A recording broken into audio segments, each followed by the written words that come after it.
Sir? His counsel ventures. Adrian's black eyes flick to the second page. The note. He reads it once. Then again. His jaw tightens almost imperceptibly. Clear the room, he says quietly. Nobody argues. When Adrian Blackmore speaks in that particular tone, even his most senior executives move quickly. The door clicks shut behind the last person, leaving Adrian alone in the glass-walled conference room overlooking downtown Seattle. He reads the note a third time. Mr. Blackmore, I know you probably don't remember me. It was just one night 7 years ago at that charity gala in Portland. You were kind to me when nobody else was. I was catering staff. You asked my name. I tried to find you after I found out I was pregnant, but your company wouldn't let me through. I left messages. They told me you got hundreds from women claiming the same thing. I understood. I named her Piper. She's 6 now. She has your eyes. I mean that literally. They're completely black. The kids at school are cruel about it. She pretends she's fine, but I hear her crying at night. Last month, Piper was diagnosed with acute lymphoblastic leukemia. The doctors say her case is complicated. Something about her blood markers being unusual. They don't understand that she's not fully human. I told them her father had a rare genetic condition. They still look at me like I'm crazy when her blood work comes back with impossible readings. She needs treatment they're calling experimental. It costs $340,000 for the first 6 months. Our insurance won't cover it. They're calling it investigational. Without it, they've given her 6 months, maybe less. I'm not asking you to be her father. You didn't sign up for that 7 years ago. But if you have any resources, any connections to specialists who might understand her particular biology, I'm begging you. I've attached the paternity test results. I paid for it with my last credit card. I needed you to know I'm telling the truth. She loves strawberries and drawing pictures of dragons. She wants to be a veterinarian. She still believes in magic. Please. Simone Reeves. A phone number is scrawled at the bottom, along with an address in a suburb Adrian knows is one of the poorest in the Portland metro area. Adrian sets the pages down on the polished mahogany table with the careful precision of someone exercising extreme control. Then he picks up his phone and dials. Hayes, he says when his head of security answers. I need you to locate someone. Simone Reeves, Portland area. I'm sending you an address, but verify she's still there. Do not approach. Do not alarm her. Just confirm location and observe. He ends the call and dials another number. Dr. Chen, I need you to assemble a team. Pediatric oncology, hematology, and at least 2 specialists familiar with hybrid physiology. Yes, hybrid. I need them ready to consult within the hour. Cost is not a factor. Discretion is mandatory. Adrian makes 4 more calls in rapid succession, each one shorter and more commanding than the last. Then he stands, buttons his charcoal suit jacket, and walks out of the boardroom. His assistant looks up from her desk with carefully maintained professional calm, though her elevated pulse betrays her nervousness. Everyone in the building has felt the sudden shift in Adrian's energy. Reschedule everything for the next week, Adrian tells her. Cancel the Tokyo trip. Tell the board I'll call in for the vote on Thursday. Yes, sir. Is everything all right? Adrian pauses. For just a moment, something flickers across his usually impassive features. I have a daughter, he says quietly, as though testing the words. And she's dying. He doesn't wait for a response. He's already moving toward the elevator, pulling out his phone again, his mind racing through logistics and resources, and the horrifying arithmetic of months and money in medicine. The paternity test had been clear. 99.97% probability. He has a 6-year-old daughter he's never met, and she's running out of time. Simone Reeves is stacking cans of tomato sauce when her phone rings. She glances at the screen, unknown number, and almost declines. Bill collectors have gotten creative lately, and she's exhausted from her double shift at the grocery store, but something makes her answer. Is this Simone Reeves? The voice is male, professional, with an accent she can't quite place. British, maybe, or something older. Who's asking? My name is Hayes. I work for Adrian Blackmore. He received your letter. Simone's hand trembles so badly she has to lean against the shelf. He did? Mr. Blackmore is currently en route to Portland. He would like to meet with you and your daughter as soon as possible. Are you available this evening? Simone looks around the store wildly, as though she might find some kind of explanation written on the walls. I'm at work. I don't get off until 9. What's the address? Mr. Blackmore will meet you there. You want him to come to the grocery store? Ms. Reeves. Hayes's voice softens slightly. Mr. Blackmore is quite insistent. Time is important here. Simone gives him the address, her voice barely above a whisper. After she hangs up, she stands frozen in the canned goods aisle for a full minute before her manager walks by and clears his throat meaningfully. She finishes her shift in a daze. At 8:47 p.m., she's wiping down the conveyor belts at her register when the automatic doors slide open and a man walks in who makes everyone in the store stop and stare. He's tall, well over 6 feet, with black hair swept back from a face that could have been carved from marble. He wears a suit that probably costs more than Simone's car, and he moves with the kind of fluid grace that seems almost unnatural. His eyes scan the store, and when they land on Simone, she feels the impact like a physical touch. She remembers those eyes, completely black, no visible iris or pupil, like looking into deep water at night. Adrian Blackmore walks directly to her register. The other customers instinctively move out of his way. Simone, he says, and his voice is exactly as she remembers, low and smooth, with something almost hypnotic underneath. Mr. Blackmore, her voice comes out scratchy. I didn't expect. Where is she? The question is gentle but urgent. Simone glances at her manager, who's watching from the customer service desk with wide eyes. She's with my neighbor. Mrs. Park watches her when I work late. Simone unties her apron with shaking hands. I can take you. I'm almost done. I'll wait. Adrian steps aside. But he doesn't leave.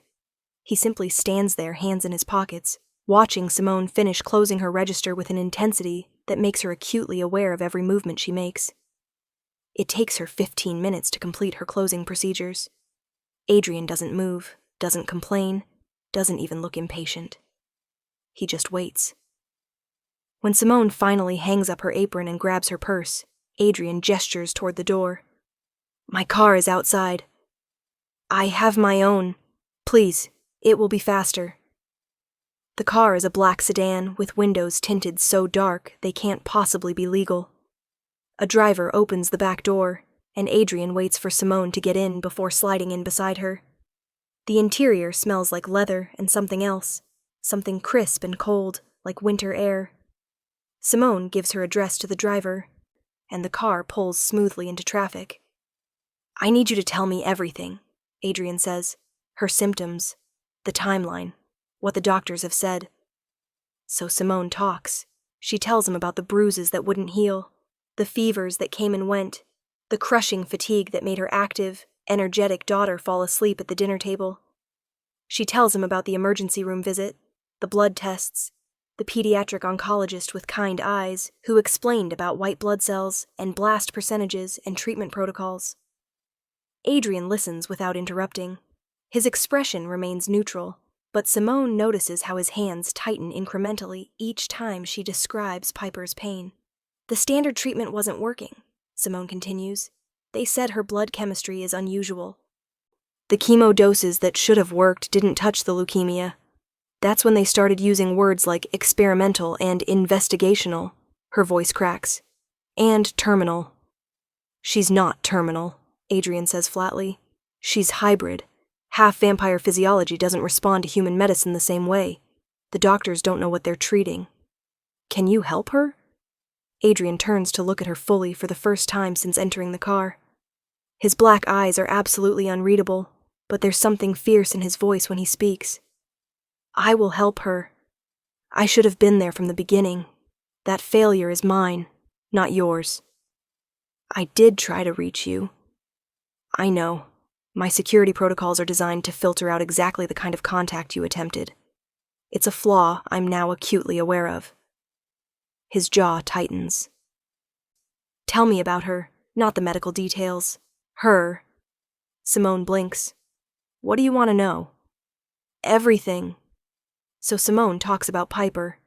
She tells him about her daughter's stubborn insistence on wearing mismatched socks because she thinks it's more interesting. About how Piper arranges her stuffed animals in complex social hierarchies and gets upset if anyone moves them. About her habit of humming while she draws, always the same made-up tune. About how she asks impossible questions like, do fish get thirsty? And, if dragons were real, would they like us? Adrian listens to all of it, and something in his posture gradually shifts. Not softening exactly, but changing. Becoming more present. Does she know about me? He asks quietly. I told her that her father was someone I met once, someone important who lived far away. She's asked more questions lately. I think she knows I'm not telling her everything. Simone looks down at her hands. I didn't know how to explain that her father doesn't even know she exists, that I tried but couldn't reach you. You can explain that I was a fool, Adrian says, and that I'm here now. The car pulls up to a small duplex in a neighborhood where most of the streetlights are broken.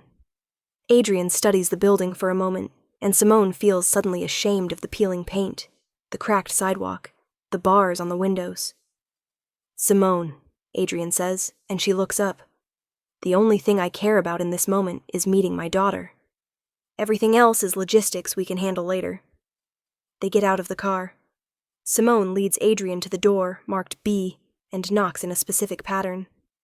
Mrs. Park, a tiny Korean woman in her 70s, opens the door. Her eyes go wide when she sees Adrian. This is Piper's father, Simone says simply. Mrs. Park steps aside without a word. Piper is on the couch, curled under a pink blanket, watching cartoons on an old television.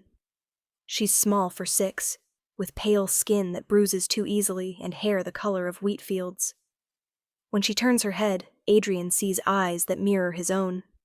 Pure black, reflecting the TV's light like polished stones. Mama! Piper scrambles off the couch, then stops when she sees Adrian. Who's that? Simone crouches down to her daughter's level. Baby, this is Adrian. He's your dad. Piper stares at Adrian with open curiosity. My dad? Yes. Adrian moves slowly, carefully, as though approaching something precious and breakable. He lowers himself to one knee so he's at her height.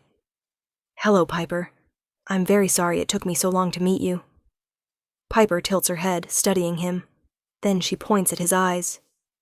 You have night eyes like me. I do, Adrian agrees. We have the same eyes. The kids at school say my eyes are weird. Jesse Morgan said I look like a demon. Jesse Morgan is wrong. Your eyes are perfect. Adrian's voice is soft but absolutely certain. They're exactly as they should be. Piper considers this. Then she steps closer and reaches out to touch Adrian's hand where it rests on his knee. Her fingers are tiny and cold. Are you going to stay? She asks. Yes, Adrian says immediately. I'm going to stay, and I'm going to make sure you get better. The doctors say I'm really sick. I know, but I'm going to bring different doctors. Ones who understand your night eyes and can help you properly. Piper looks at her mother for confirmation. Simone nods, tears streaming silently down her face. Okay, Piper says. Then, with the lightning-fast mood shift of a 6-year-old, do you want to see my dragon drawings? I made 17. Adrian stands slowly. I would very much like to see your dragon drawings. Piper grabs his hand and tugs him toward Mrs. Park's dining table, which is covered with crayons and colored pencils, and sheets of paper featuring elaborate, imaginative dragons in every color combination possible. Adrian sits down and lets Piper explain each one in exhaustive detail. This one breathes ice. That one lives in volcanoes. This one is named Sparkle, and she's the princess of all dragons. Simone watches them from the doorway, unable to believe what she's seeing. Adrian Blackmore, one of the most powerful vampire lords in North America, CEO of a Fortune 500 company, notoriously cold and ruthless in business, listens to her daughter's rambling explanations with complete attention, asking questions, praising details, treating each crayon drawing like a masterpiece. When Piper yawns, Adrian notices immediately. "You're tired," he says gently. "I get tired a lot now," Piper admits, "because I'm sick." "Not for much longer." Adrian looks up at Simone. "I've arranged for a medical team to meet us tomorrow morning, but tonight, Piper needs rest." He pauses. "And we need to talk." Mrs. Park, who has been watching all of this with shrewd eyes, speaks up. "Piper can sleep here tonight. You two have things to discuss." "Mrs. Park," Simone begins. "Go." The old woman waves them off. "I raised 4 children. I can manage one more night with this little dragon artist." Piper is already yawning again, her energy depleting rapidly, as it often does in the evenings. Adrian watches her with an expression that Simone can't quite read. Something between wonder and pain. "I'll come back in the morning," Adrian tells Piper. "First thing, and I'll bring someone who's going to help you feel better. Is that all right?" Piper nods sleepily. "Will you bring more paper? I'm almost out." "I'll bring as much paper as you want." Outside, the night air is cold and damp. Adrian's driver is still waiting, but Adrian doesn't move toward the car immediately. Instead, he turns to Simone. "How much do you owe?" he asks bluntly. "Medical bills, regular bills, everything." "I can't let you just—" "Simone." He steps closer, and she catches that winter air scent again. "My daughter has been suffering. You've been bearing this alone, struggling to keep her alive while I remained ignorant. That ends now. How much?" Simone's throat tightens. "Between the medical bills and regular debt? Maybe 80,000, but the treatment is no longer a concern. I'm covering all of it. The experimental protocol, the standard care, everything." Adrian pulls out his phone and types something quickly. "What's your bank account information?" "What?" "No." "Simone, please." He looks at her, and for the first time she sees past the controlled exterior to something raw underneath. "Let me do this. Let me fix what I should have been part of from the beginning." Simone gives him the information with shaking hands. Adrian types for another moment, then puts his phone away. "You'll see a deposit in the morning, enough to cover your current debts and living expenses for the next year. We can discuss more permanent arrangements after we have Piper stabilized." "I don't want your money. This isn't about what you want. It's about what Piper needs." Adrian's voice is firm, but not unkind. She needs her mother healthy and present, not working double shifts and collapsing from exhaustion. She needs stability. She needs to not hear you crying at night about bills you can't pay. Simone's breath catches. "How did you—" "You wrote that she hears you crying. If she can hear you, then you're close to breaking." Adrian's expression softens almost imperceptibly. "Let me carry some of this weight. You've been strong enough for long enough." The tears come then, and Simone can't stop them. 7 years of fear and exhaustion and desperate hope crash over her all at once. She expects Adrian to step back. He seems like the type who wouldn't know how to handle emotional displays. Instead, he moves closer and rests one hand on her shoulder. The touch is light, almost tentative, but steady. "She's going to survive this," Adrian says quietly. "I promise you." "You can't promise that," Simone whispers. "The doctors said—" "The doctors don't know what they're treating." "I do. Half-vampire children are rare, but they're not impossible to treat. Dr. Chen has handled cases like this before.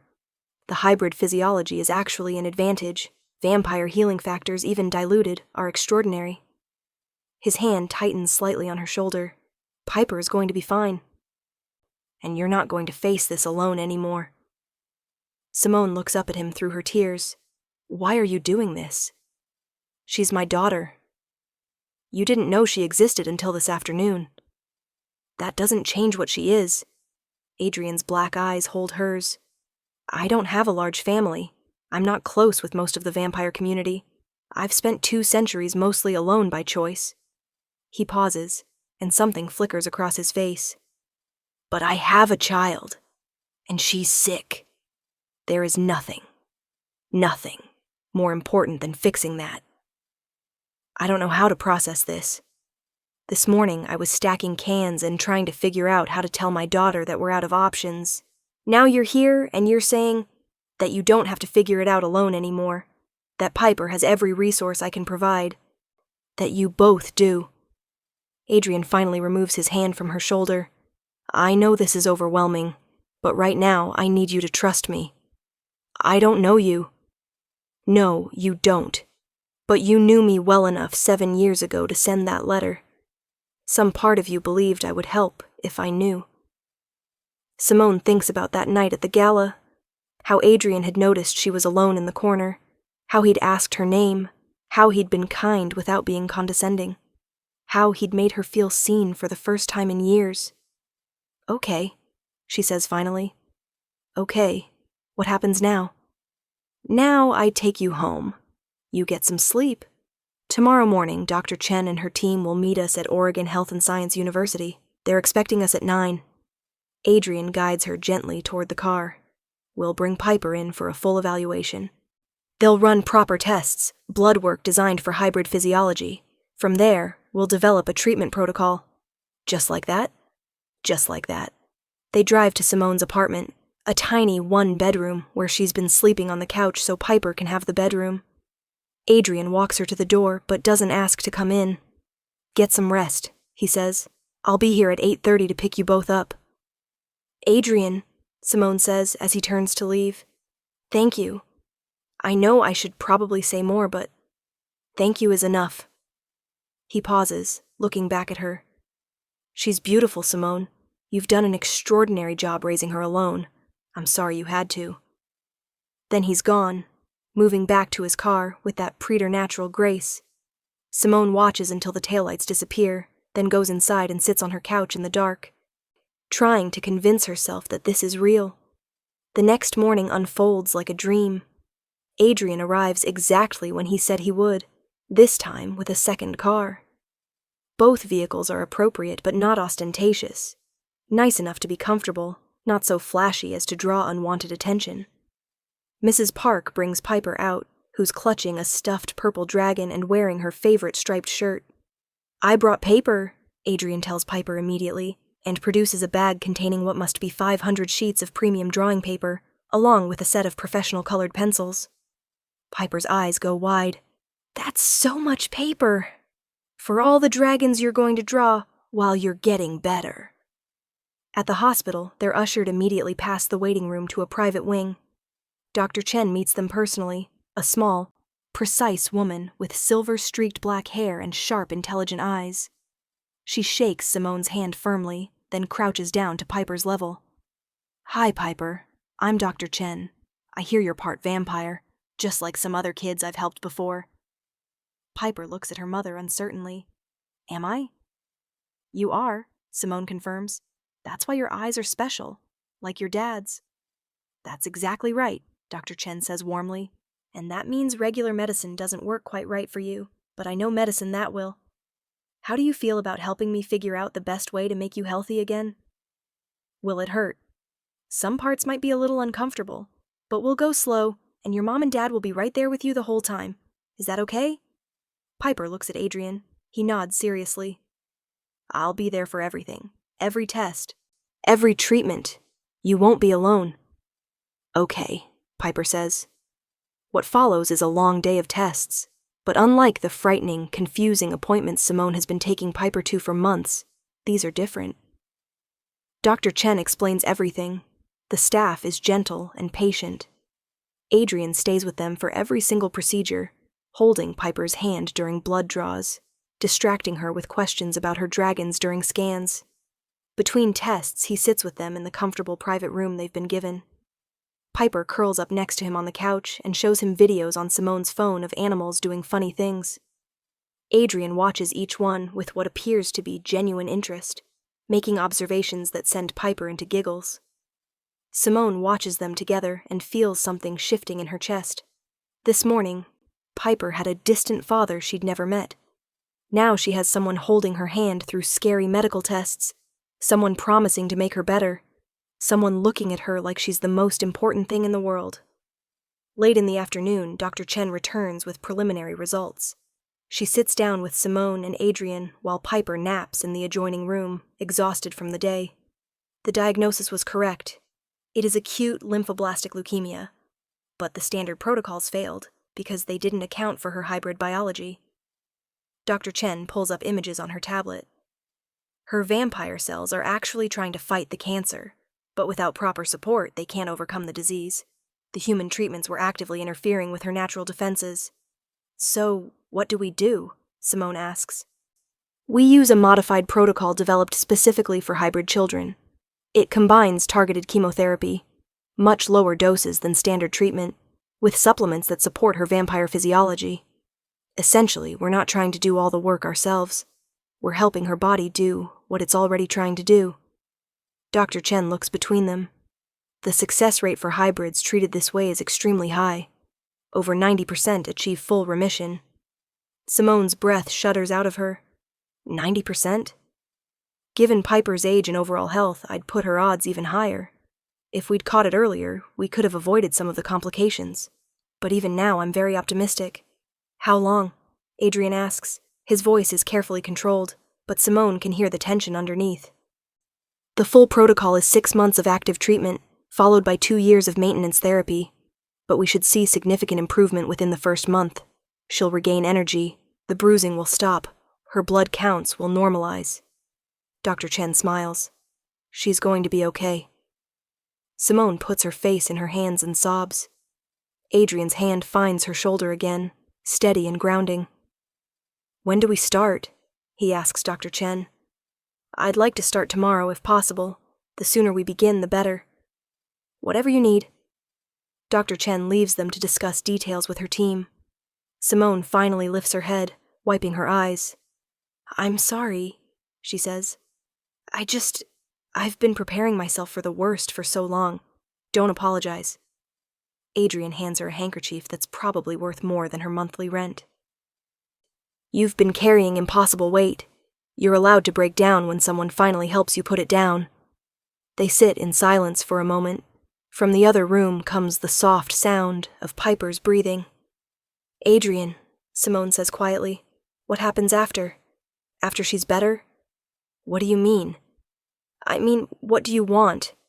In terms of custody or visitation or... She trails off, not sure how to ask what she's asking. Adrian is quiet for a long moment. What do you want? He finally asks. I want Piper to know her father, to have you in her life. Simone twists the handkerchief in her hands. But I also don't know how that works. You live in Seattle. You run a company. She gestures vaguely. You. I'm also a father. Something I didn't know I was until yesterday. But something I'm taking very seriously now. Adrian leans forward, elbows on his knees. I don't want occasional visitations, Simone. I don't want to be a distant figure who shows up on holidays. I want to be present. How do we do that? I don't know yet, but I know we'll figure it out together. He looks at her directly. I'm not going to take Piper from you. You're her mother. You've been everything to her. But I'd like to be part of this. Part of her life. Part of both your lives, if you'll let me. Before Simone can respond, a small voice comes from the doorway. Are you fighting? They both turn. Piper is standing in the doorway, rubbing her eyes, looking worried. No, baby, Simone says immediately. We're not fighting. We're just talking about how to make sure you see your dad a lot after you're better. Oh, Piper pads over and climbs onto the couch between them. Can he live with us? The question is so innocent, so direct that both adults freeze. Adrian starts. Your dad lives far away, Simone tries to explain. He has to work in Seattle. But he's here now, Piper points out with 6-year-old logic. And he said he's staying? So can't he just stay at our house? Adrian looks at Simone helplessly. She looks back, equally lost. We'll figure something out, Adrian finally says. But yes, you're going to see me a lot. Every day, probably, until you're better. And after that, we'll make sure I'm around as much as possible. Good. Piper leans against him, completely trusting. I like having a dad. Adrian's arm comes around her carefully, as though he's holding something infinitely precious and slightly terrifying. His black eyes meet Simone's over their daughter's head, and Simone sees her own overwhelmed wonder reflected back at her. They sit like that for a long time, the three of them together for the first time, while the Seattle afternoon light fades outside the windows, and the future stretches out before them, uncertain but no longer quite so frightening. Treatment begins the next day. Adrian has arranged everything. He's rented a house near the hospital, not a mansion, but a comfortable 4-bedroom with a yard where Piper can play between treatments. Simone tries to argue, but Adrian simply asks, "Would you prefer to do this commute from your apartment every day?" And she has to admit that no, she wouldn't. The house is beautiful. Piper gets the bedroom with the window seat. Simone gets the master suite, which has more space than her entire apartment. Adrian takes the smallest bedroom, though Simone suspects he doesn't really sleep much anyway. The first week is the hardest. Piper's body reacts to the new treatment protocol, and she spends a lot of time feeling sick. But Dr. Chen and her team are attentive, adjusting doses, managing symptoms, and Adrian is there for all of it. He learns how to hold Piper's hair back when she's nauseous. He figures out that she'll eat small bites of fruit even when nothing else appeals. He sits with her during long afternoon naps, reading aloud from chapter books, or simply working on his laptop while she sleeps. Simone watches him transform from a distant, controlled business executive into something softer. He's still clearly powerful. There's something in the way he moves, the way people defer to him, that speaks to his true nature. But with Piper, he's gentle, patient, present in a way Simone suspects is unusual for him. One night, 2 weeks into treatment, Simone comes downstairs for water and finds Adrian in the kitchen. It's 3 a.m. He's staring out the window into the dark backyard. "Can't sleep?" she asks. "Don't really need to." He glances at her. "But you should be resting." "I heard Piper coughing. Wanted to check." "I already did. She's fine. Just dry air. I put the humidifier on." Simone gets her water and leans against the counter. "You're good at this." "At what?" "Being a dad." Adrian is quiet for a moment. "I don't feel good at it.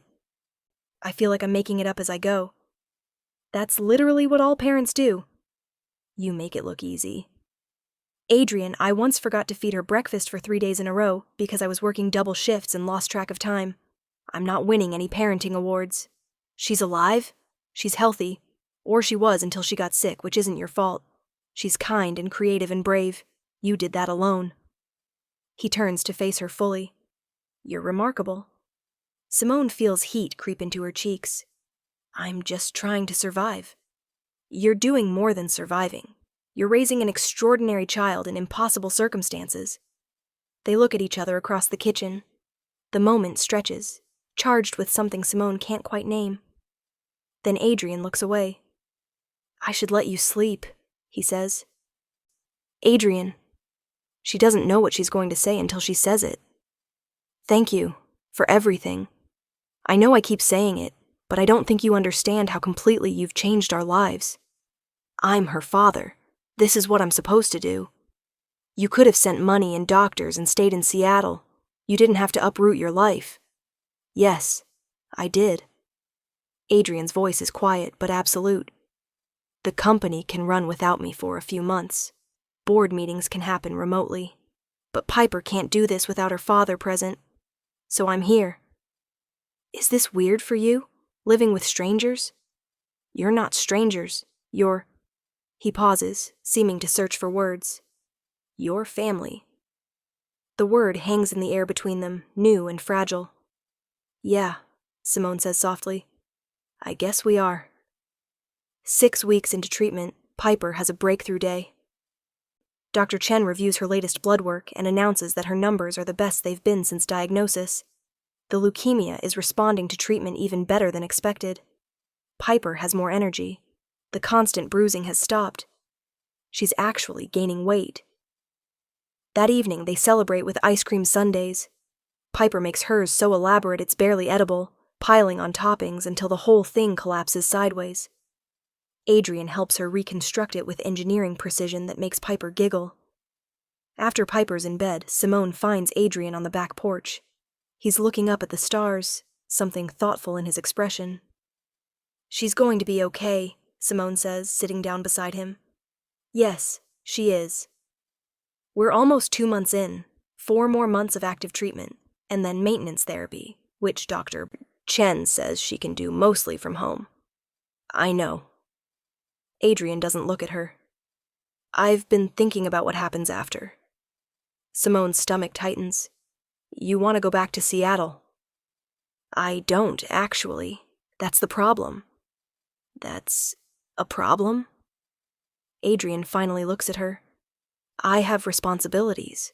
A company to run, a position in the vampire community that requires presence and attention. I can't stay in Portland indefinitely." "I know. I've been thinking about that too. But I also can't leave. Can't go back to seeing Piper on weekends or holidays. Can't..." He stops, jaw tightening. "I've missed 6 years of her life. I don't want to miss any more. So what do we do?" "I have a suggestion, but I'm not sure how you'll feel about it." Simone's heart beats faster. "Tell me." "Come to Seattle.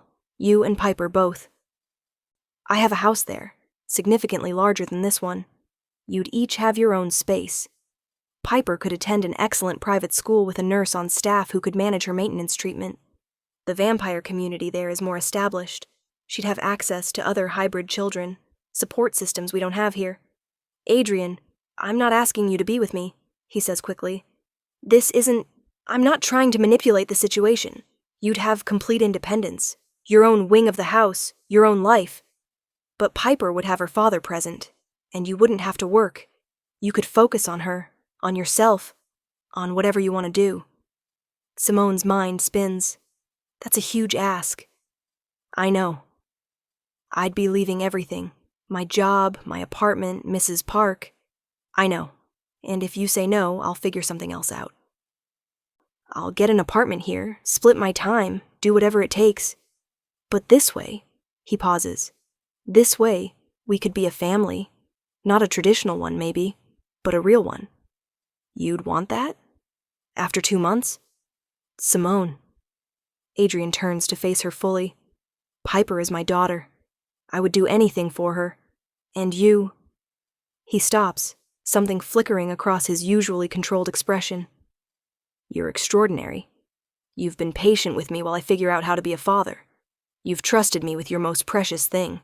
And I've watched you these past weeks, and I've seen how hard you work, how much you love her, how strong you are." He pauses. "I'd like the chance to make your life easier. Both your lives. If you'll let me." Simone doesn't answer immediately. She thinks about the house, about treatment, about watching Adrian with Piper. She thinks about 7 years of struggling alone, of working double shifts, of crying herself to sleep while trying to be strong for her daughter. She thinks about the way Adrian looks at Piper like she hung the stars. The way he learned to braid hair from YouTube videos because Piper asked. The way he researches every single ingredient in every medication to make sure it's safe for hybrid children. She thinks about not being alone anymore. "I need time to think about it," she says finally. It's a lot." "Of course, take all the time you need." But even as she says it, Simone knows what her answer will be. 3 months into treatment, they have their first real crisis. Piper develops a complication, an infection that her compromised immune system can't fight off. She spikes a fever of 104 and has to be hospitalized. Simone rides in the ambulance with her while Adrian follows in his car, driving with the kind of controlled precision that barely masks his fear. In the hospital, they admit Piper to the pediatric ICU. Simone holds her daughter's hand while nurses hook up IVs and monitors. Piper is only semi-conscious, feverish and confused. "Mama," she whispers at one point. "Where's Dad?" "I'm here." Adrian appears at her other side, taking her free hand. "I'm right here, sweetheart. Don't leave. I'm not going anywhere." The night is long and terrifying. The fever won't break. Dr. Chen adjusts antibiotics, brings in specialists, monitors Piper's vitals with increasing concern. At one point, she pulls Simone and Adrian aside. "This is serious," she says quietly. "Her body is struggling to fight this infection while maintaining the gains we've made against the leukemia. The next 24 hours are critical." Simone feels the world tilt. Adrian's hand finds hers, gripping tight. "What can we do?" he asks. "Be here. Talk to her. Let her know you're present. Sometimes that matters more than medicine." So they stay. Simone on one side, Adrian on the other, both holding Piper's hands. They talk to her, even when she doesn't respond. Simone tells stories from when Piper was a baby. Adrian reads from her favorite books, does silly voices for different characters, describes all the dragons they'll draw together when she's better. At 3 a.m, when Simone is dozing in her chair and Adrian is reading aloud quietly, Piper's fever finally breaks. She opens her eyes, those distinctive black eyes, and focuses on Adrian's face. "You stayed," she whispers. "I told you I would. You're a good dad." Adrian's breath catches audibly. He leans forward and kisses her forehead gently. "You're an extraordinary daughter." Piper drifts back to sleep, but this time it's peaceful. Her vitals stabilize. By morning, she's clearly improved. Dr. Chen examines her and declares the worst past. "She'll need to stay here a few more days," she says, "but she's going to be fine." In the hallway outside Piper's room, Simone finally breaks down completely. All the terror of the past 24 hours crashes over her. Adrian pulls her into his arms without hesitation, holding her while she sobs into his chest. "I thought we were going to lose her," Simone gasps. "I thought—" "We didn't. She's okay." "She's going to be okay. I can't do this alone anymore. I can't." "You don't have to." Adrian's arms tighten around her. "You're not alone, Simone. You haven't been for months, and you never will be again." Simone looks up at him, her face wet with tears. "Seattle," she says. We'll come to Seattle. After she's done with treatment. We'll come." Something in Adrian's carefully controlled expression breaks open. "You're sure?" "I'm sure. You're right. We can be a family, however that looks." Adrian rests his forehead against hers for just a moment, a gesture so intimate it makes Simone's breath catch. Then he pulls back, composing himself. "Thank you," he says quietly, "for trusting me with this. You've earned it." The final 3 months of treatment pass in a blur. Piper's infection fully resolves. Her body responds beautifully to the continued protocol. By the 5th month, Dr. Chen declares that the leukemia is in complete remission. The final month is spent transitioning to maintenance therapy, much gentler, much easier to manage. During this time, Adrian begins making arrangements. He has his house in Seattle prepared, ensuring Piper's room is perfect, painted her favorite colors, filled with art supplies and bookshelves waiting for her dragon drawings. He arranges for her enrollment at a small private school known for accommodating special medical needs. He connects with the local hybrid support network, finding other children like Piper who can help her understand her dual nature as she grows. He also does something Simone doesn't expect. He pays off the lease on her apartment, has a moving company pack everything, and ships it all to Seattle, not erasing her past, but bringing it forward with them. On their last day in Portland, Mrs. Park comes to say goodbye. She hugs Piper tightly, then pulls Simone aside. "That man," she says, gesturing at Adrian, who's loading the last boxes into the car. "He's good. Don't let him go." "We're not together," Simone protests. "Not like that." Mrs. Park gives her a look that says she knows better.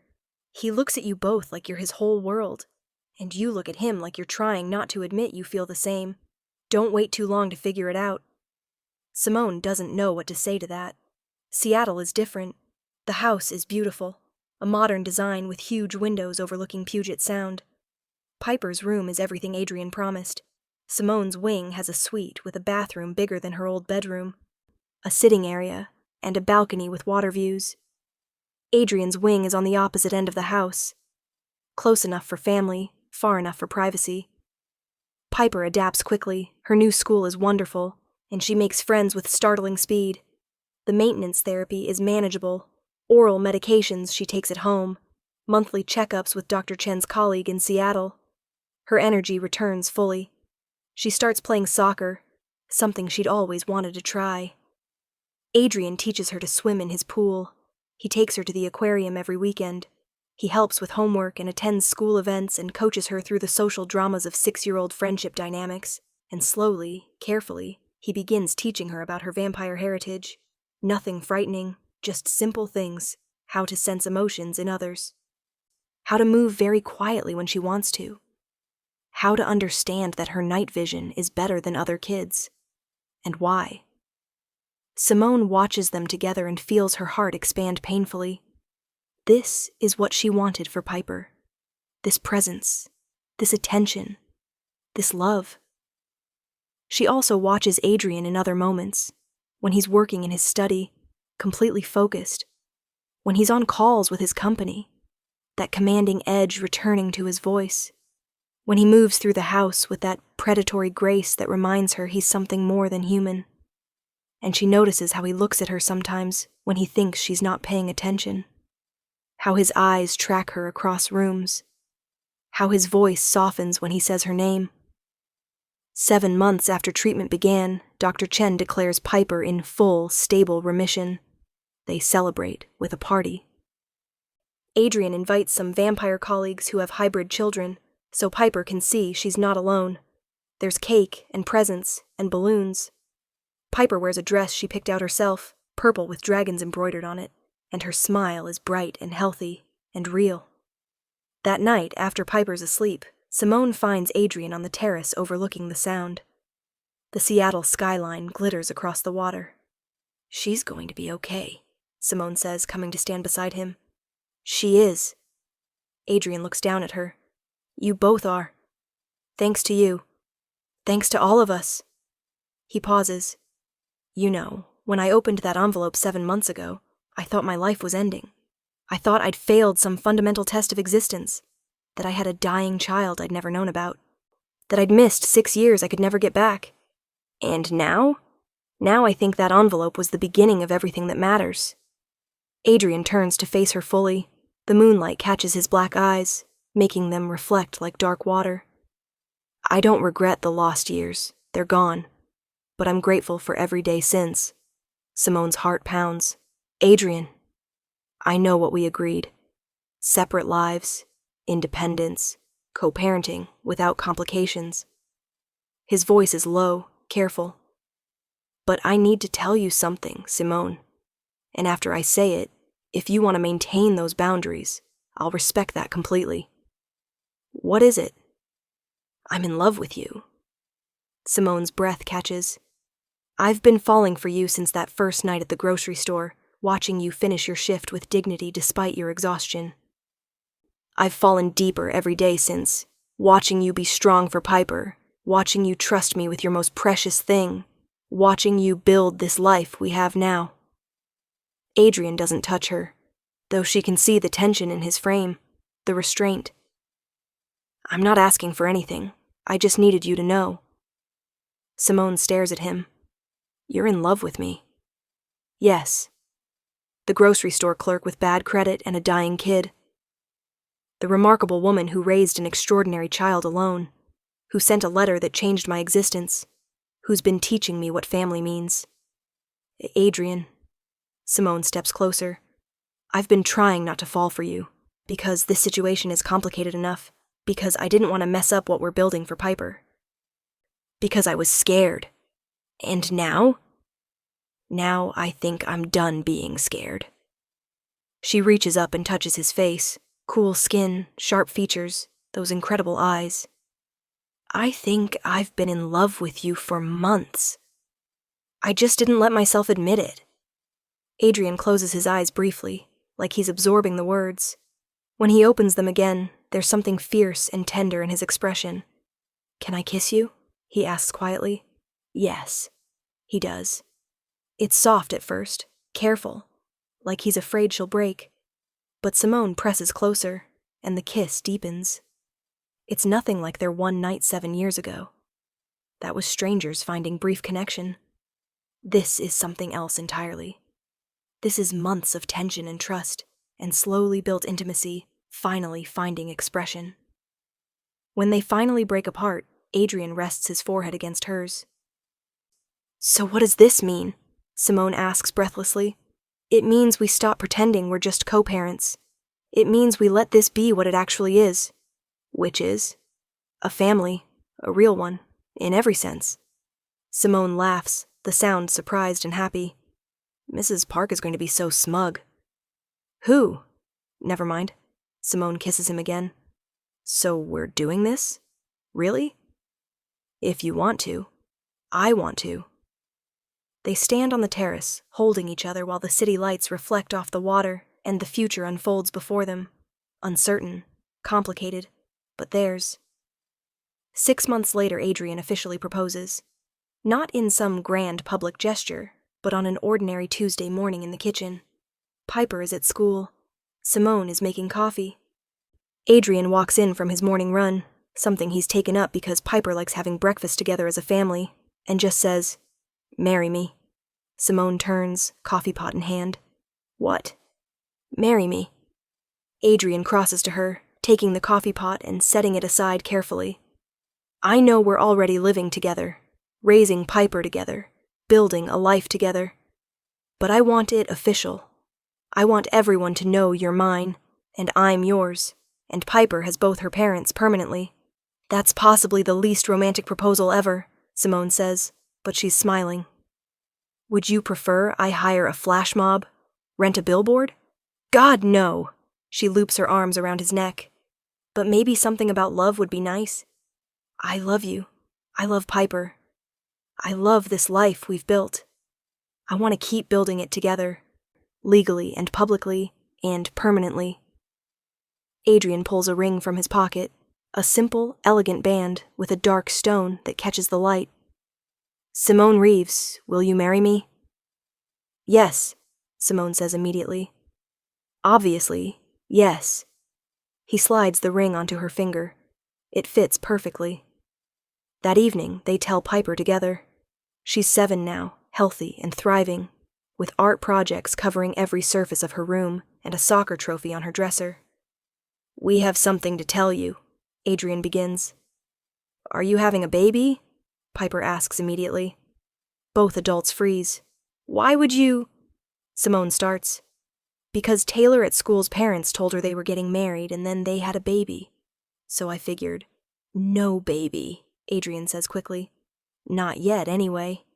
But yes, your mother and I are getting married." Piper considers this. "So you'll be married? Like all the way?" "All the way," Simone confirms. "Good." Piper returns to her dragon drawing. "It was weird when you were pretending you didn't like each other. Everyone could tell you did." After they've left her room, Adrian looks at Simone. "Were we really that obvious?" "Apparently." They collapse on the couch together, laughing. And in that moment, Simone thinks about the journey that brought them here, from a desperate letter to a paternity test to that first terrifying meeting, from hospital rooms and treatment protocols to remission and recovery, from carefully maintained boundaries to this: engagement, family, future. "Thank you," she says quietly. "For what?" "For opening that envelope, for coming to Portland, for staying, for all of it." Adrian pulls her closer. "Thank you for sending it.